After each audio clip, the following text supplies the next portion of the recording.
शन्नो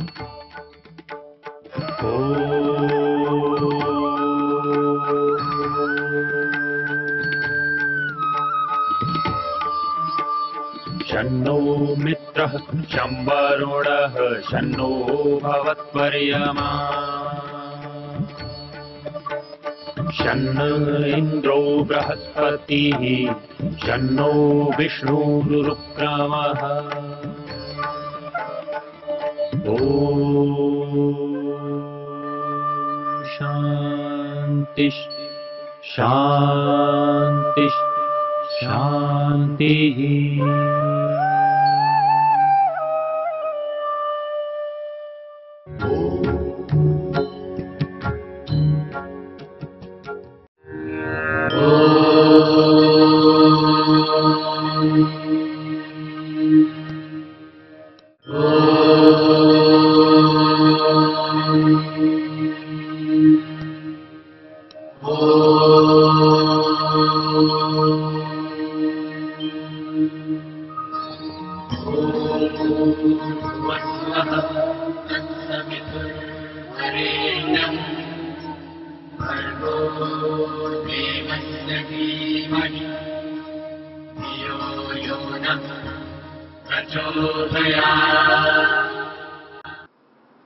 अगला, मेरे ससुर ने मेरे लिए गर्म शाल खरीदने हेतु मेरी जेठानी को 400 रुपए दिए। बाजार में जेठानी जी ने मुझे 250 रुपए की शाल दिला दी और बाकी जो 150 रुपए बचे उससे अपने लिए सैंडल खरीद लिए। जेठानी ने मुझसे कहा कि यदि घर पर कोई पूछे तो शाल का मूल्य 400 रुपए बता देना। ससुर साहब से उसने कहा कि शाल की कीमत 400 रुपए है और मैं चाहकर भी न कह पाई, यानी चुप रही लेकिन कह नहीं पाई, पर अंदर से यह बात परेशान करती थी कि उसके झूठ में मैं भी शामिल हो गई। मुझे क्या करना चाहिए था? वैसे झूठ बोलने का संबंध हम वाणी से लगाते हैं, जैसा मन में वैसा वाणी में हो तो सच, और विपरीत बोल दो तो झूठ। इन्होंने तो कुछ बोला नहीं, तो इसे झूठ कैसे कहें? इन्होंने भी ये नहीं लिखा है कि मैंने झूठ बोला, लेकिन कहा झूठ बोलने में समर्थन कर दिया। झूठ बोलने में समर्थन हो गया। योग दर्शन में इन वितर्कों के लिए आया। वितर्कानी हिंसा, असत्य आदि जो यम के विपरीत जो हैं, तो झूठ भी उसमें एक वितर्क है। वो कैसे कैसे होते हैं? वो कृत भी होते हैं, कारित भी होते हैं और अनुमोदित भी होते हैं। स्वयं करे यानी स्वयं झूठ बोले, कारित यानी दूसरे से झूठ बुलवा दे, खुद नहीं बोले झूठ, दूसरे से बुलवा दे। और तीसरा है अनुमोदित, उसका समर्थन अनुमोदन कर देना। तीनों तरह से होता है। तो जेठानी ने जब कहा कि 400 रुपए का ये शॉल था, तो ये एक तरह से चुप रहना उसका अनुमोदन हो गया। इस दृष्टि से ये झूठ बनेगा। चुप रह करके भी झूठ बोला जाता है। चुप रह करके भी झूठ बोला जाता है, बोल के ही नहीं, संकेतों में भी झूठ बोला जाता है।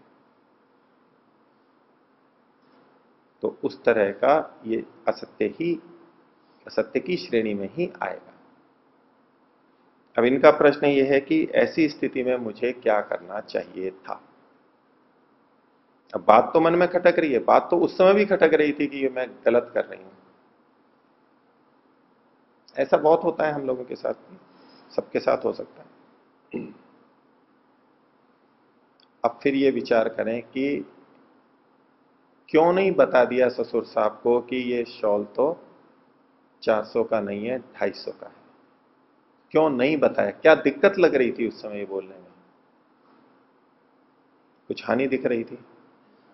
लाभ तो कुछ नहीं हुआ। लाभ तो कुछ नहीं हुआ सीधे सीधे, लेकिन बोलने में हानि दिख रही थी। अथवा लाभ में थोड़ा सा ये है कि जेठानी जी का समर्थन मिल गया। जेठानी जी क्या समझेंगी, ये मेरी प्रिय है,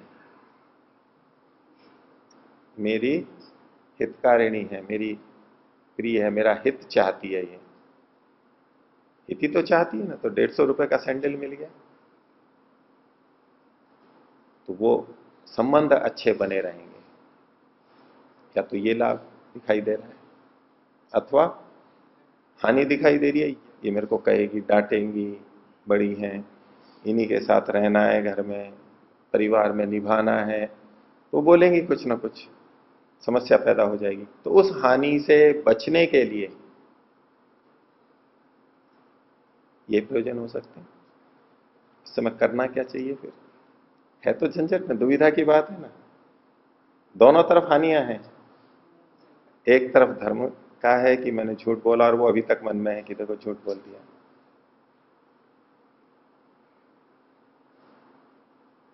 ऐसी स्थितियों में अच्छा ये है कि उसी समय उनको कह देते कि जी ये ठीक नहीं है। बाद में ये कहना कि ये तो शॉल तो 400 ही रुपए का था, बाद में कहने की बजाय पहले ही कह देना चाहिए, जिस समय वो कहें कि 150 रुपए का सैंडल खरीद लेते हैं, और बाद ऐसा कह देना, बोले जी ये तो ठीक नहीं है, आपको खरीदना है तो ऐसे खरीद लीजिए, आप, मैं दिलवा देती हूं आपको, ये कर सकते हैं, मैं आपको दिलवा देती हूं। लेकिन वहां हम झूठ नहीं बोलेंगे। अथवा हम यही कह देंगे कि जी 150 रुपए का इन्होंने सैंडल लिया और अब ऐसा ले लिया, और अगर वो स्वीकृति दे देते हैं तो ठीक है, और नहीं कहते हैं नहीं मैंने तो शॉल के लिए ही पैसे दिए थे, तो 150 रुपए उनको लौटा देंगे, लौटा देंगे पैसे 150। तो अगर हम खुद अपने पैसे दें तो जेठानी स्वीकार करेगी नहीं, क्योंकि जेठानी बड़ी होती है और उनको ये कभी स्वीकार नहीं होगा कि मेरे को चाहिए और ये दे और इसलिए ले लूं। फिर तो जेठानी तो यही कहेगी ना प्राय, नहीं फिर तो मैं ही ले लूंगी, मैं ही ले लूंगी। वो भिक्षा क्यों लेगी जेठानी देवरानी से, कहेगी मैं ही ले लूंगी। अब इसके अंदर हमने जेठानी का भला किया या हानि की। जेठानी ने सोचा मेरा लाभ हो गया, 150 रुपए ससुर साहब से मिल गए, सैंडल मिल गए, और हमने भी सोचा कि इससे जेठानी का कुछ भला हो रहा है, लेकिन जेठानी की हमने हानि की। जेठानी के मन में झूठ का या चोरी का संस्कार है, स्वभाव है, उसकी हमने पुष्टि कर ली, और वो गलत रास्ते पे जा रही थी, हमने उसका बढ़ावा कर दिया, समर्थन कर दिया, उस पर एक संस्कार और पड़ गया गलत का।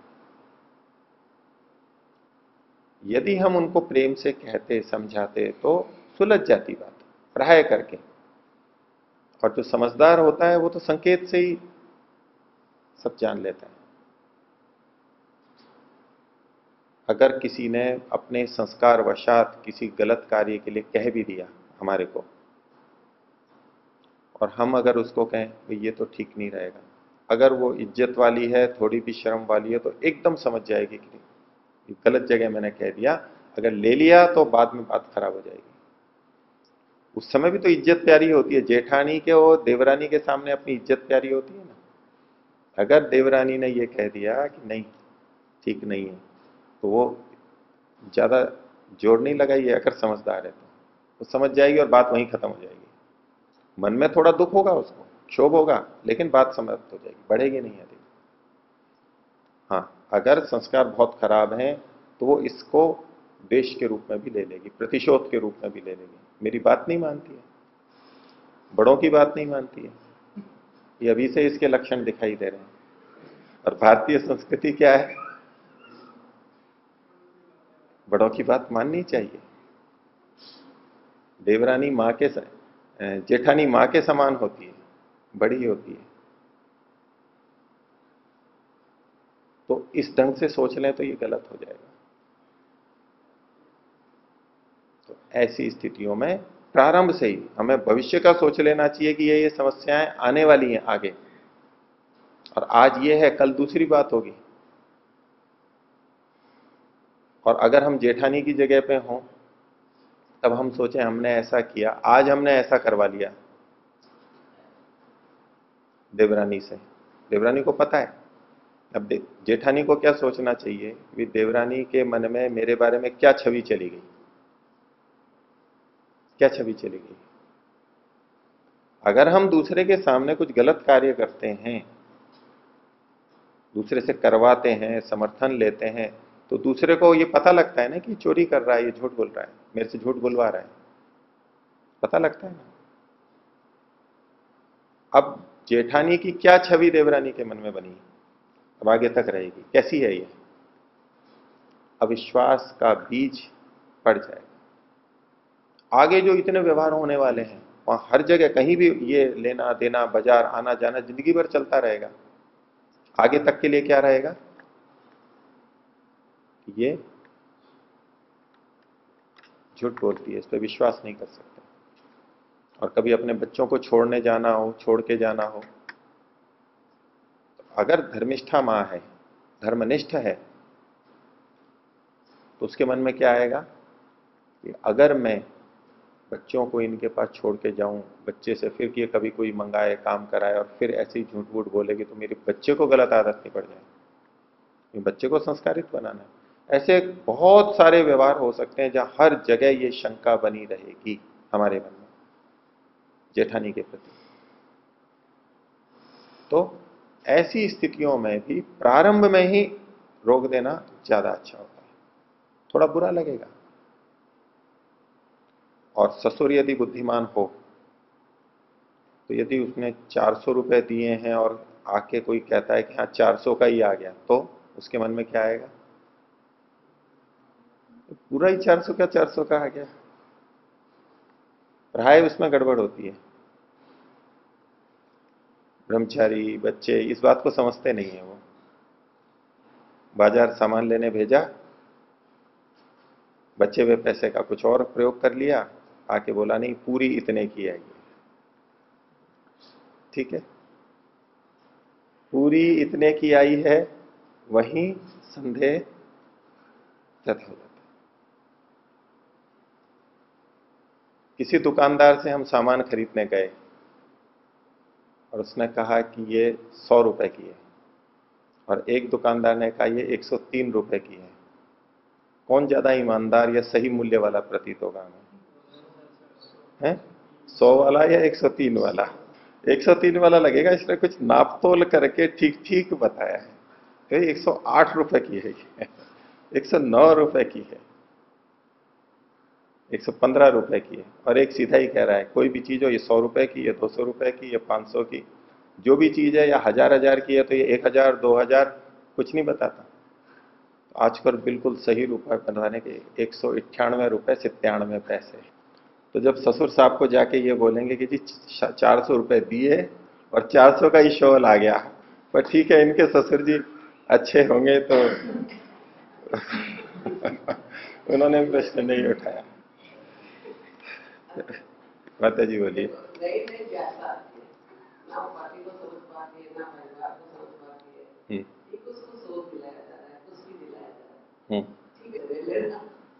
ये शिक्षा ठीक है या नहीं है, ये विचार नहीं है। ठीक तो नहीं है, लेकिन मजबूरी होती है। ये मजबूरी में ही लिखा है इन्होंने कि भाई मजबूरी है। अच्छा, अब देखिए मजबूरी क्या हमारी, घर से कह के भेजा कि भी जैसा रखे वैसा रखे, इसी में भलाई है। पहली बात तो ये शिक्षा देनी ही गलत है। आर्य माता पिता ये शिक्षा नहीं देंगे, उसको बताएंगे क्या स्थितियां आती है, क्योंकि ऐसे आर्य माता पिता को भी ये समस्या आई, उनको पता है जीवन का कि जीवन में ऐसा होता है। ये अब माता पिता का कर्तव्य बनता है कि बच्चे को ये सिखाएं ऐसी ऐसी स्थितियों में ये करना चाहिए, कैसे आप रास्ता निकालोगे, क्या उपयुक्त है। जो प्रश्न आज इन्होंने यहां रखा है, लेकिन नहीं हो पाता, सब जगह नहीं हो पाता, ये शिक्षण नहीं हो पाता, समस्या रहती है, असमंजस रहता है, क्या करें, झगड़ा नहीं करना चाहते। मजबूरी में अगर हमें ऐसा करना पड़ रहा है, तो ऐसी मजबूरी नहीं है, इतनी बड़ी मजबूरी, इसको कर सकते थे बुद्धिपूर्वक। अगर हमारे मन में ये हो कि धर्म के अनुसार मुझे चलना है, प्रेम भी बना के रखना है, संबंध भी बना के रखना है, लेकिन फिर भी मुझे ये करना है। अच्छा, परिवार की या अपने पीयर की मजबूरी तो हमने समझ ली, इस मजबूरी से तो थोड़ा बहुत छटपटा करके हम बच भी जाते हैं। परमात्मा की मजबूरी से, वो मजबूरी हमें दिखाई नहीं दे रही, वो तो उसका न्याय, तो उसका जाल तो ऐसा है जिससे कोई खिसक भी नहीं सकता, ये तो तड़प भी नहीं सकता, खिसक भी नहीं है, उस ढांचे में यूं का यूं एकदम मिलेगा। जैसे किसी को दंड देने के लिए किसी कोठड़ी में रख दें, एक छोटी सी कोठरी हो तो थोड़ा बहुत चल लेता है वो, और जो आतंकवादी और कुछ विशेष लोगों को जैसी कुटिया दी जाती है ना, ऐसी कोठरी दी जाती है कि वो ढंग से बैठ भी नहीं सकता है उसमें, या तो लेटा रहेगा दिन भर, लेटे भी तो तड़प जाता है, लेटे लेटे ढंग से लेट नहीं सकता, इतनी सी जगह, करवट भी ढंग से ना ले सके, ऐसी जगह किसी को डाल दिया। और परमात्मा की तो ऐसी, उसमें सरक भी नहीं सकता है, करूंगा ऐसे सांचे में ढलेगा कि थोड़ा बहुत भी यूं सोचे मैं थोड़ी करवट ले लूं, थोड़ा सा बच जाऊं, थोड़ा आराम आ जाए, नहीं, वो तो जैसा दंड है वो जो का तो मिलेगा, कोई छूट नहीं है वहां पर। अब वो कौन सी बड़ी मजबूरी है? तो जब जब हम अधर्म करते हैं, झूठ बोलते हैं, कुछ भी करते हैं, उस समय हम नास्तिक होते हैं, हमें परमात्मा दिखाई नहीं दे रहा होता, हमें माता पिता ही बड़े दिखाई देते हैं, हमें सास ससुर ही बड़े दिखाई देते हैं, हमें अपना पति ही बड़ा दिखाई देता है, उससे आगे कुछ दिखाई नहीं दे रहा है हमें। पति दिखाई देता है, परमपिता परमात्मा दिखाई नहीं देता, क्योंकि पति से झगड़ा हो गया तो जीवन खराब हो जाएगा, दुख होगा, और परमात्मा से झगड़ा हो जाए तो कोई दुख ही नहीं है, क्या फर्क पड़ता है? जेठानी से झगड़ा हो जाए तो जिंदगी में खटपट होगी, वो नाराज हो जाएगी, और परमात्मा नाराज हो जाए तो कुछ नहीं, परमात्मा है ही नहीं, नाराज क्या होगा? इन सब के मूल में हमारा जो सोच और चिंतन है वो गलत है। भारतीय संस्कृति क्या है? क्या ऐसे संबंध निभाना भारतीय संस्कृति है? भारतीय संस्कृति तो धर्म है, भारतीय संस्कृति तो वेद है, उसके अनुसार चलना ये तो ठीक है, रास्ता अवश्य होना चाहिए। हम इन सब चीजों को यदि गलत ढंग से लें, व्यवहार अगर गलत कर दें तो बहुत झगड़ा हो जाएगा और दुखी रहेगा व्यक्ति। लेकिन हमारे पास रास्ते हो सकते हैं, हम उसको बुद्धिपूर्वक थोड़ा कर सकते हैं, इतनी हानि नहीं होगी, उल्टा उस व्यक्ति का विश्वास बनता है कि नहीं, ये झूठ नहीं बोलती, कि झूठ नहीं बोलता, ये चोरी नहीं करता, इसका वचन बिल्कुल ठीक है, जैसा करता है या करती है वैसा ही बोलता है। और ऐसा व्यक्ति अमूल्य होता है, दुर्लभ होते हैं ऐसे व्यक्ति, और जो व्यक्ति जो चीज दुर्लभ होती है उसका मूल्य उतना ही अधिक होता है। संसार की दृष्टि से भी देखें तो, ईश्वर की दृष्टि से तो है ही। इन घटनाओं को जो हम ले रहे हैं या चर्चा कर रहे हैं, इससे अपने मन में किसी को ग्लानि लाने की या लज्जित होने की बात नहीं होनी चाहिए। ये तो एक विश्लेषण चल रहा है खुले रूप से, ये किसी ने कहा किसी ने नहीं कहा, लेकिन ऐसी घटना है, ये या इसकी दूसरी हम करते रहते हैं, होती रहती है। इनका विश्लेषण, इनको जानना आवश्यक है, तभी तो हम आगे के लिए सावधान रहेंगे और इन चीजों से बच सकेंगे। ये कोई ऐसे अपराध नहीं कि हमें लगे कि इसका विवेचन हो गया या मेरी कोई हंसी हो गई या कुछ, ऐसा बिल्कुल नहीं समझना है। इसमें किसी को अपमानित नहीं किया जा रहा है, ये केवल विश्लेषण है। इससे बड़े बड़े झूठ बोलते हैं, इससे बड़े बड़े अन्याय अत्याचार व्यक्ति करते हैं, इसमें किसी को पूछना कुछ?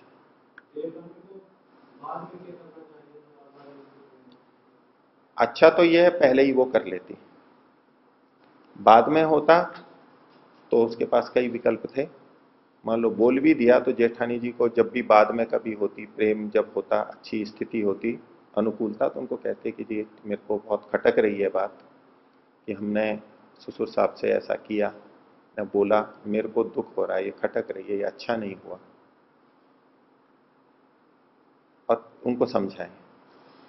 झगड़ा नहीं करना है, आपके कारण से मेरे को कष्ट हो रहा है, आपने ये क्या कर दिया और आपने मेरे से भी करवा दिया, और ऐसी भाषा नहीं। हमको प्रेम से रहना है, उनको सुधारना भी है। तो जी मेरे को बहुत कष्ट हो रहा है और बार बार मेरे मन में आ रही है ये कि अच्छा नहीं किया हमने, ये ठीक नहीं है, ये विश्वास तोड़ने वाली बात है, तो दे देना चाहिए। उसको समझाए, अगर समझदार है तो वो बात समझ जाएगी, अच्छा चलो ठीक है, 150 कोई बड़ी बात नहीं होती, अधिक भी हो तो भी दे दो, वो दे देगी। और वापस ससुर साहब के पास जा करके दोनों वो ही जा करके दे दें कि जी हमने उस समय गलती कर दी थी, उस समय दिमाग कुछ गलत सोच रहा था, हमने गलत दृष्टि से ले लिया और लोभ में आके ऐसा बोल दिया, कि गलती हमारे से बहुत गलती हो गई, हम आपसे क्षमा चाहते हैं, तो ये 150 रुपये आपके, ठीक है, ये उसका सुधार हो गया। अब ससुर साहब हो तो क्या करेंगे, ससुर क्या करेंगे, आप ससुर होते क्या करते, मैं होता तो मैं माफ कर देता, नहीं, गलती की है लेकिन आकर के बताया, सब समझाते, देखो आपने अच्छा किया, मेरे को बता दिया, 150 रुपए का कोई मूल्य नहीं है, परिवार में 150 रुपए, 200, 500, 1000 एक दूसरे को देते हैं, सामान है, परिवार है, कोई बात नहीं है, चलो आपने अच्छा किया और आगे से कभी ऐसा मत करो। अब ससुर के मन में जेठानी और देवरानी के प्रति विश्वास बढ़ेगा या क्या होगा, बढ़ेगा। कितना विश्वास बढ़ेगा कि देखो गलती करके भी इन्होंने अपनी सच्चाई को बता दिया, गलती को बता दिया, ठीक है, एक बहुत अच्छा संबंध बनता है। अगर जेठानी तैयार ना हो, जो अभी मैंने प्रक्रिया बताई, और जेठानी तैयार ना हो, उसे लगता हो कि मैं कहूंगी तो बहुत ज्यादा खराब हो जाएगा, तो फिर देवरानी के पास में एक और विकल्प बचता है कि वो ससुर साहब के पास जाए। भारतीय संस्कृति का बहाना नहीं बनेगा कि ससुर से कैसे बात करूं, भारतीय संस्कृति है भी नहीं, ये तो बात कर सकते हैं, धर्म के लिए बात करने जा रहे हैं, अपनी जो शालीनता मर्यादा है उसमें रहते हुए उनसे समय लेकर के जी मेरे को आपको थोड़ी सी बात कहनी है, पर आपसे एक निवेदन है कि उसमें आप क्षमा करेंगे, गुस्सा नहीं होंगे कि मेरे से ये त्रुटि हो गई, जेठानी जी ने ऐसा ऐसा कहा। आप जेठानी जी को भी कुछ नहीं कहेंगे, लेकिन मेरे मन में बात चुभ रही थी इसलिए मैंने आपको कही है, ठीक है, ये करके आप निवेदन कर सकते हैं। जेठानी के प्रति मन में तो भाव आएगा ही उनके, उतना तो विपरीत होगा ही, और कोई ससुर उग्र है तो वो इनको तो ठीक है लेकिन जेठानी को डांटेगा तुमने ऐसा किया, अथवा उस समय नहीं हुआ लेकिन कई साल बाद में कोई बात उभरी, कोई बातचीत चल रही है, झगड़ा हो गया, तो पुरानी बातें उखड़ उखड़ करके आती हैं, उखाड़ते हैं, अपने उस समय भी ऐसा किया था, वो रोक नहीं पाते हैं, वो बोलने में आ जाएगी, हो सकता है ऐसा, लेकिन देवरानी उनको भी जा करके बता सकती है, अपने पति को बता सकती है, जहां जैसी अनुकूलता बने कुछ बता सकती है, ऐसा कर सकती है, और कई उपाय हैं, ठीक है।